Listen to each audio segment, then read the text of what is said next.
पीछावा से चूक राजा जी एगो होता के पीछावा से चूक राजा जी तो लगाई दी। ये गाना भी भुलाई नहीं कि लोग हाथ तो लगाई दी चलिया के राजा जी लगाई दी चलिया के राजा जी। और जो इतनी खूबसूरत पारू यहाँ पे है वैसी अच्छा गौरव भाई भैया भैया रुको हमारे देवानंद देव भैया भोजपुरी में बहुत कम लोग बा जिकरा के दिल से सब कलाकार प्यार करेला उसमें आपका स्थान है। बहुत सुंदर गाते हैं आप गाते हैं तो हम लोग को मन करता है बस सुनते रहे। हम लोग बहुत अच्छा गाते हैं मतलब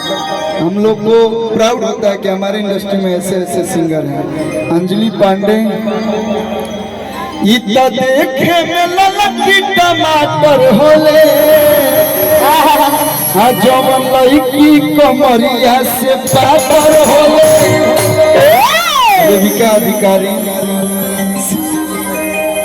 तू लोग हाथ मिलाओ लोग हमारे गोड़ मत छुआ लोग हमारा लड़की गोड़ छुए अच्छा लागे ना ना बैठ है ना आओ साड़ी पहनले बड़े तो तारा यूहे है हम है यूपी बिहार वाला हमें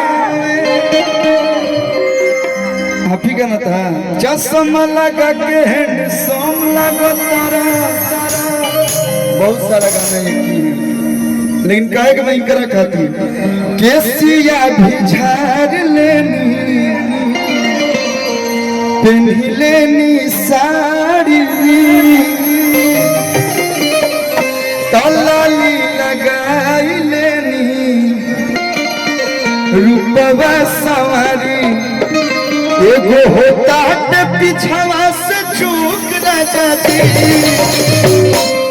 तुम नहीं डांस कर लो बस खड़ा हो जाए लोग तबे लोग खुश हो जाला लोग का हो खुश है ना आप लोग तो एक बार दोनों लोग खाती थे जोरदार हाला कर दे लोग जैसे ये है प्यार भोजपुरी का कि एगो होता है पीछावा से चूक राजा जी लगाई दी मीट की ताली बजा के तरफ से भाई देखा करूँ मोबाइल देखा तो बुझा था कि मोबाइल के फैक्ट्री में आयल बनी हम का हनुमान जी रुआ के और कोनो दूसर जगह ना मिलल हो उतर जाना तो मार दी लाइन लाइन मरहू लायक ना रहबो त लगाई दी चलिया के राजा जी लगाई दी चलिया के राजा जी